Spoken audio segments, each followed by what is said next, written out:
Have you ever seen someone in a position of power and thought, how the hell did they get there?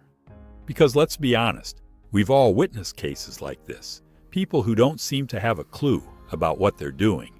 But there they are, making decisions, leading teams, appearing in interviews as if they were geniuses. Meanwhile, genuinely prepared, ethical, and intelligent people remain invisible, stuck in secondary roles, as if the system is designed to overlook them. And you know what's most unsettling? This happens so often, in so many different places, that one begins to suspect it's not a coincidence, that there's something deeper, a twisted but powerful logic that makes the less prepared end up with more influence than those who truly understand things. And that's where one of the most controversial political philosophers in history, Niccolò Machiavelli, comes in. Yes, the very one many quote but few truly understand. Today, we'll dive into his ideas not as an academic exercise, but as a tool to understand what's happening right now in the real world. What Machiavelli wrote centuries ago in The Prince wasn't a fantasy about how leaders should behave. It was a brutal X-ray of how power actually works in real life. He understood that appearances often matter more than truth, that projecting confidence is worth more than being right, and that, ironically, overthinking is often what prevents you from leading. And that brings us directly to a problem we still haven't solved. Because intelligence, ethics, and competence often become obstacles rather than advantages. Machiavelli wrote his most incendiary ideas while in exile, removed from the politics he loved. But it was precisely in that isolation where he developed a cold, harsh, and profoundly realistic view of power. Instead of imagining how leaders should act in an ideal world, he focused on how they actually behave in the world as it is. And one of his most brutal phrases makes that clear. Everyone sees what you appear to be, few feel what you really are. With that, Machiavelli throws an uncomfortable truth in our face. Perception matters more than reality. In other words, you don't need to be competent, you just need to appear so. And that's where this strange phenomenon begins to take shape, where those who shout the loudest, those who promise the most, those who appear to have the answers, are the ones who end up with the power. What Machiavelli observed, and what is still true today, is that showing too much intelligence can be dangerous in a power struggle. Why? Because truly intelligent people often have characteristics that, paradoxically, work against them. They tend to see the nuances where others see simple answers. They think before acting. They question rather than assert. And in an environment where people seek absolute certainties, these virtues are perceived as weaknesses. Do you see? While the populist leader shouts, "I have the solution," Zrania, the reflective thinker, says, "This is more complex than it seems." And guess who the masses follow? The one who offers security is the same fate Socrates faced. Wise, profound, but uncomfortable. He questioned everything, and that's why they silenced him. Because in politics, often the one who wins isn't the one who has the truth. It's the one with the simplest narrative. A provocative study published in 2017 by the Journal of Management revealed a truth that many find hard to accept. Intelligence is related to leadership effectiveness, but only up to a certain point, specifically an IQ of about 120. After that, the higher a person's intelligence, the harder it becomes for them to connect with others, influence, and inspire leadership. Why does this happen? Because their way of thinking becomes too sophisticated, too abstract, as if they're speaking another language that most people can't translate. In other words, being too intelligent can make you invisible, misunderstood, or even discarded. Your ability to see clearly becomes an obstacle in a world that prefers easy explanations and promises without nuance. And although it sounds harsh, the reality is this. In many cases, people don't follow the one who's right. They follow the one who speaks with more conviction. But IQ doesn't explain everything. If being intelligent can be a disadvantage in the struggle for power, then the big question is, what traits make certain people rise so quickly in leadership structures? And the answer lies in our deepest psychology. We've seen it 1,000 times. The voice that dominates a conversation isn't always the wisest, but the most confident. That person who doesn't doubt, who asserts everything with certainty, even if they're talking nonsense. This is where one of the most dangerous cognitive biases of our mind comes in, the Dunning-Kruger effect. Discovered in the 1990s by psychologists David Dunning and Justin Kruger, this phenomenon shows that people with less knowledge tend to believe they know more than they actually do, while true experts, aware of their own limitations, doubt, question, and rarely display arrogance. That's why ignorance isn't just bold, it can also be extremely persuasive. Modern science confirms what Machiavelli had already intuited centuries ago. In power dynamics, perception can be more important than actual capability. A 2020 study published in the Journal of Personality and Social Psychology found that people who displayed overconfidence were seen as more competent leaders by their peers, even though they were not. Why? Because appearing confident gives the impression of clarity, decision-making, and authority. In a world where most are lost, the one who speaks with certainty, even when wrong, ends up being followed. And it's not just theory. Just look at historical figures like General George Armstrong Custer, whose arrogance led him to make disastrous decisions in battle. Yet he was promoted and revered by his soldiers. Or look at the tech industry, where entrepreneurs like Adam Neumann of WeWork convinced thousands with visionary speeches, despite the fact that his business model was unstable from the start. This pattern repeats everywhere. In Japan, Masayoshi Son, founder of SoftBank, lost more than $70 billion in failed investments, but still retained the trust of many investors just because of the force of his personality. In Russia, oligarchs didn't rise because of merit, but because of connections and blind trust during privatization. But there are exceptions. In Singapore, for example, mechanisms were designed specifically to prevent charisma from overtaking technical competence in leadership processes. And that makes all the difference. A study conducted by Stanford and Houston universities in 2012 concluded something chilling. Narcissism, not competence, was the best predictor of who would become the leader in groups without clear structure. The result? Those groups didn't perform better, but they believed they did. This is how the illusion of leadership works. When someone projects certainty, our brains tend to assume they also know what they're doing, even when they don't. And this leads us to an even more unsettling point. Our brain, by design, is programmed to fall into these traps. We use mental shortcuts to assess whether someone is competent or not. When someone speaks firmly, projects confidence, or makes quick decisions, we interpret that as intelligence. These mechanisms were useful for our ancestors, who needed to act quickly in a dangerous environment. But in the modern world, these same shortcuts become a problem, because true expertise, the one based on facts, doubts, and nuances, often comes with uncertainty. Those who truly know recognize that there are no easy answers. Meanwhile, the incompetent ones who appear to have everything under control seem more reliable at first glance. That's how they rise. But there's something even more perverse. Once they get to the top, they don't settle for being there. They do everything possible to stay in power, no matter the cost. And here is where Machiavelli becomes prophetic. He observed something that today's organizational sciences have confirmed with data. Incompetent leaders, when they feel insecure, tend to surround themselves with even less competent people than themselves. In The Prince, Machiavelli wrote, "The best way to know the intelligence of a ruler is to observe the men around him." And he was right. Fragile leaders select mediocre subordinates not because they lack options, but because they feel threatened by true talent. They prefer blind loyalty over competence.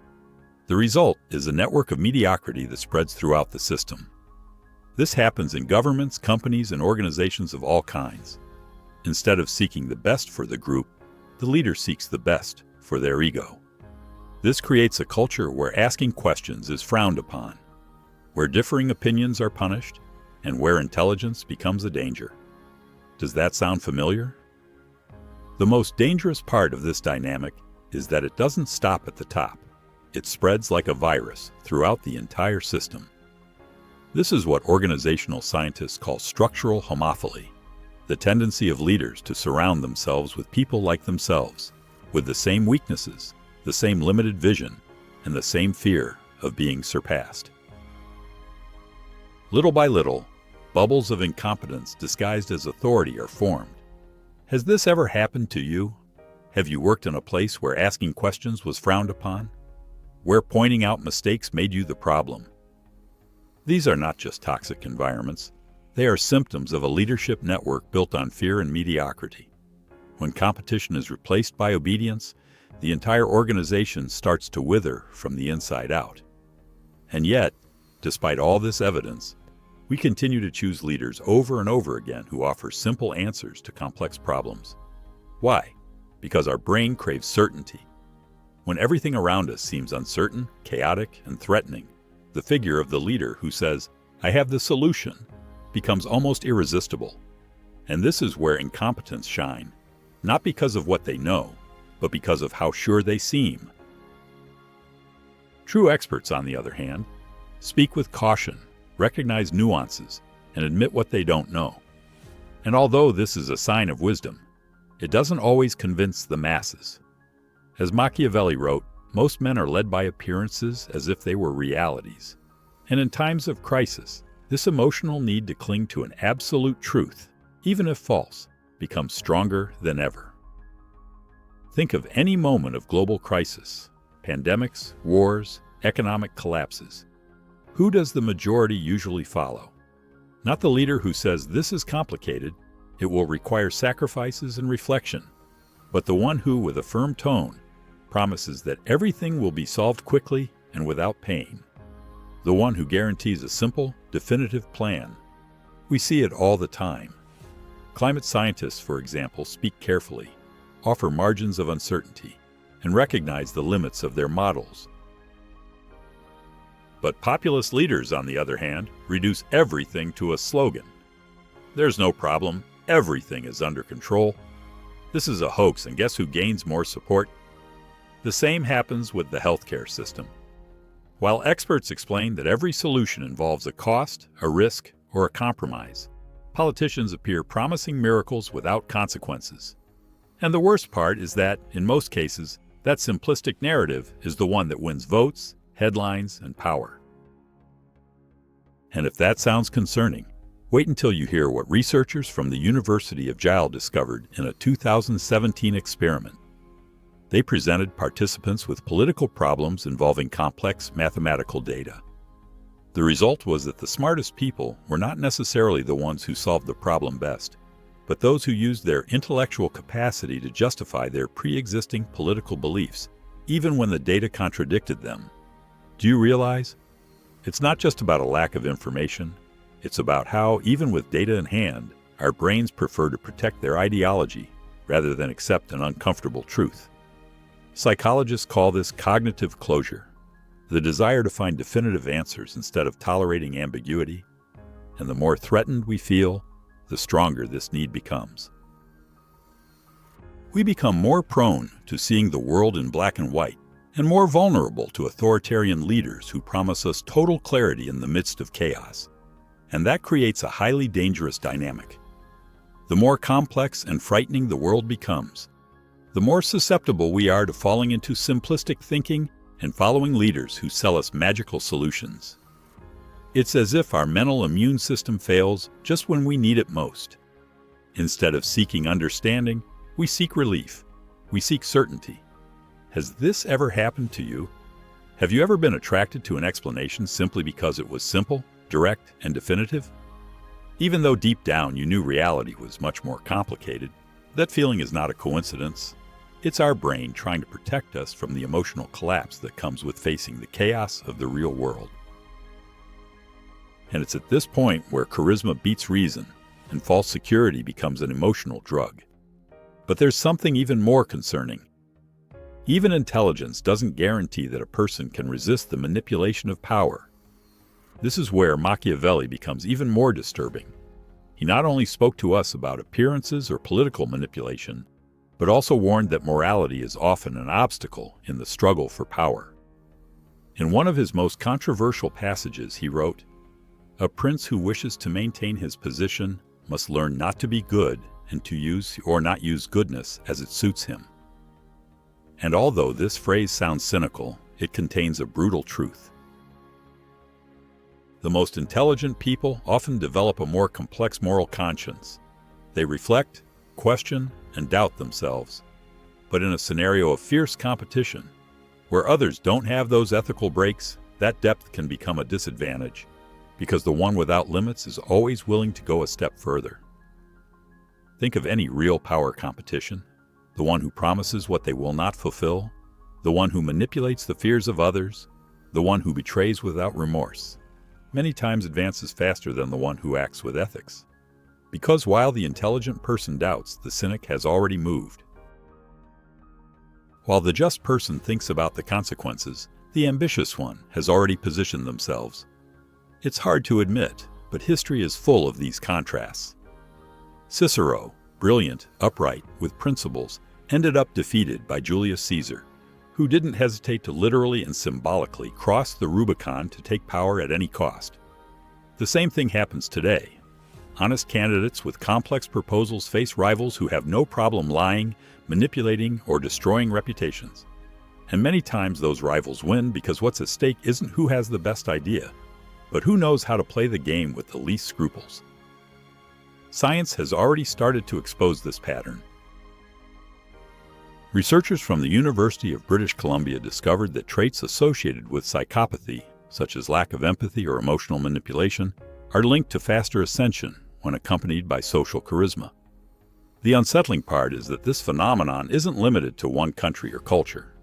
In China, for example, the archetype of the Shenu represents the businesswoman who advances mercilessly in Nordic companies, despite the strong culture of collaboration. The most manipulative leaders often rise faster than their ethical peers, and this creates a race to the bottom. When immoral tactics begin to work, others feel pressured to imitate them or fall behind. Over time, this power game contaminates the entire system, making manipulation and lack of ethics cease to be exceptions and become the norm. At this point, everything seems bleak. One could think, then there's no way out, the worst always wins. But it's not entirely like that, because not all environments reward incompetence and corruption. In fact, there are contexts that by design favor real merit, and that's where our opportunity begins. Machiavelli understood the same thing. Different environments reward different types of behavior. Some spaces are structured to value competence because failure is visible and immediate. For example, a surgeon whose patients don't survive, or an engineer who designs a bridge that collapses, cannot hide their lack of skill. In professions where feedback is rapid and mistakes have serious consequences, incompetence has nowhere to hide. But there are other environments where failure can be concealed, justified, or even adorned. In those contexts, like politics, large corporations, or the media, incompetence can flourish without being detected for years. Why? Because the final result is vague, the impact is collective, and the narrative can do anything. A politician can blame their predecessor, an executive can doctor numbers, an influencer can be more entertaining than informative, and as long as that works, they'll continue gaining space. The structure also influences this. Systems with excessively concentrated power, without checks or real oversight, become the perfect breeding ground for mediocre leaders. This is what happened in the Soviet Union. Power became so closed off, so opaque, that it eventually smothered any attempt at genuine competition. In contrast, countries like Germany, with more distributed governance systems and cross-supervision, managed to limit excesses. Because yes, when the environment changes, the type of leader that survives also changes. Another key factor that determines whether competition thrives or not is the clarity with which success can be measured. When goals are concrete, visible, and evaluable, such as saving lives, building something that works, or solving a tangible problem, merit tends to speak for itself. But when success depends on subjective perceptions, empty speeches, or results that cannot be easily verified, the one who best sells an image wins. As Machiavelli said, men judge more by their eyes than by their hands, because everyone can see. but few can touch. Most people form their judgments based on appearances, not deep realities, especially in complex fields where only a few have the technical knowledge necessary to know who really knows what they are doing. And if you add poorly designed incentive structures to that, the problem worsens. When systems reward short-term results instead of long-lasting impact, the superficial becomes profitable.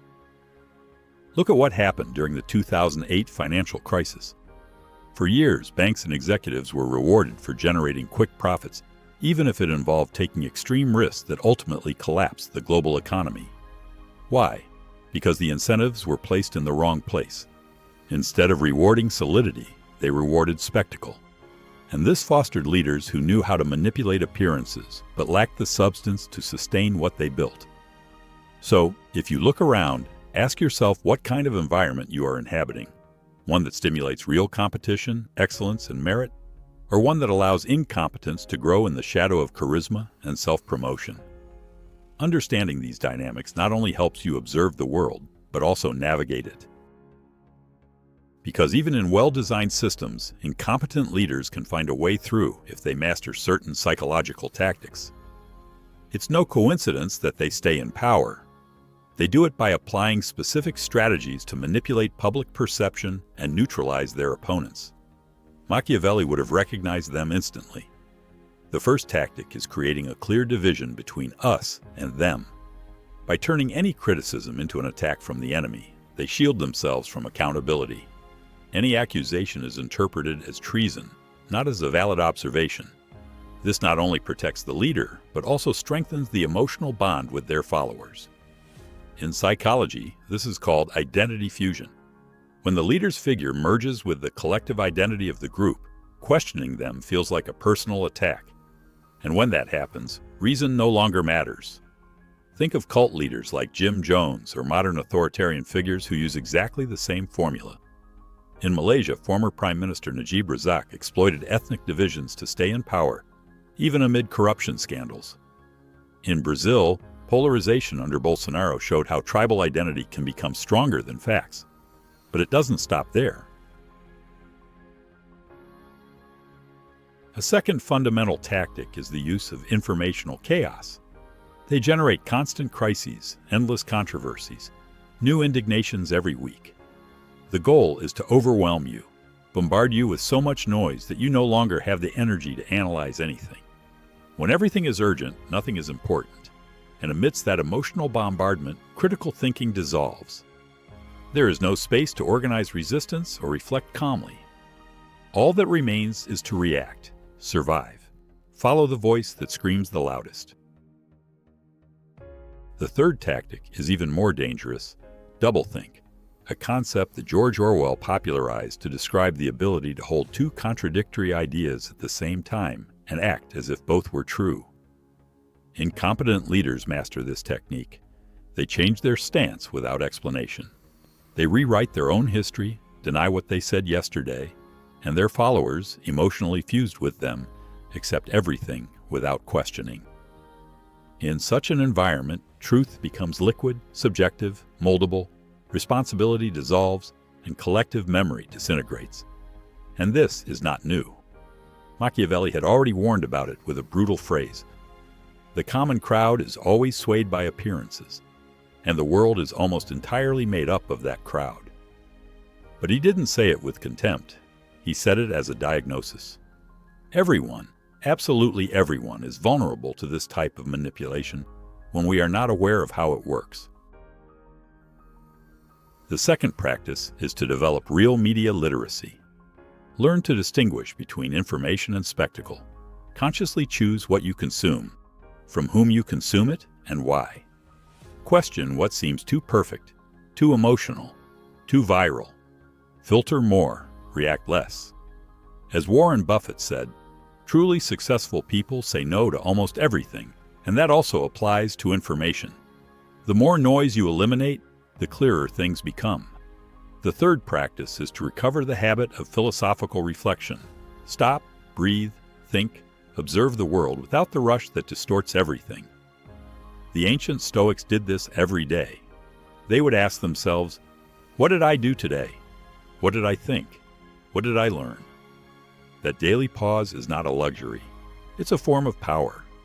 Because when you stop reacting to everything and start choosing how to respond, the game changes. You are no longer just a spectator confused by the chaos. You become someone who can transform their environment from within. But this is not just individual work. We also need to redesign the systems we inhabit. Institutions can and should be designed to curb bias, deception, and incompetence. Here, too, there are three essential pillars. The first is to establish solid mechanisms of accountability, institutions that provide honest feedback, even if it discomforts those in power. The difference between a company with an independent board and one where the board is just a rubber stamp is enormous. Think of the case of Boeing 737 MAX. Engineers warned about failures, but they were ignored. The result? Tragedy. Not because the truth was unknown, but because there was no structure to enforce it. The second pillar is to promote cognitive diversity. Not just aesthetic or political diversity, but real diversity of thought. Teams that think differently make fewer mistakes, detect more risks, and see more angles. It's uncomfortable, yes, but necessary if we want smarter decisions. The third pillar is transparency. Clear norms that prevent complexity from becoming an excuse to hide mediocrity. Access to information laws, rules on conflicts of interest, public disclosure of critical decisions, and beyond that, education. It's not enough to teach technical skills. We must cultivate critical thinking, ethical discernment, and the ability to see beyond appearances. Athens founded the academy. Florence nourished humanism. Great civilizations don't just produce knowledge, they also cultivate wisdom. So now the question is, in your community, what protections exist? Which ones are missing? And what kind of world could we build if we redesigned our institutions and our minds around real competition, humility, and truth? As Machiavelli said, it is not titles that honor men, it is men who honor titles. Power does not deserve respect in itself. It deserves respect only when it is exercised with dignity. And as we reach the end of this reflection, we return to the man who inspired this entire journey, Niccolò Machiavelli. For centuries, he was misunderstood. Many believed he advocated cruelty, lies, and dirty tricks. But no, he wasn't defending the dark behaviors he described. He was exposing them. His intention was not to justify the abuse of power, but to show how it truly works, so one day we could do better. Because only by understanding the uncomfortable truth, not the idealized one, can we aspire to build something different, something more just, wiser, and more human. Machiavelli was not a cynic. He was a realist with hope. And that hope lives on today in each of us every time we choose to think for ourselves, question easy narratives, and bet on depth instead of appearance. So I ask you, have you seen these dynamics in your environment? Have you witnessed how incompetence disguises itself as leadership? How truth is sacrificed for spectacle? Let me know in the comments. I'd love to hear from you and see how these ideas resonate with you. If this reflection made you think, even just a little, consider leaving a like, sharing this video with someone who needs it, and subscribing to the channel, because this kind of content only grows if you push it forward. And if you've made it this far, I say to you with all my heart, thank you. Not just for watching, but for thinking with me. Until next time. And remember, understanding the darkness does not mean surrendering to it. It means gaining the power to light a flame.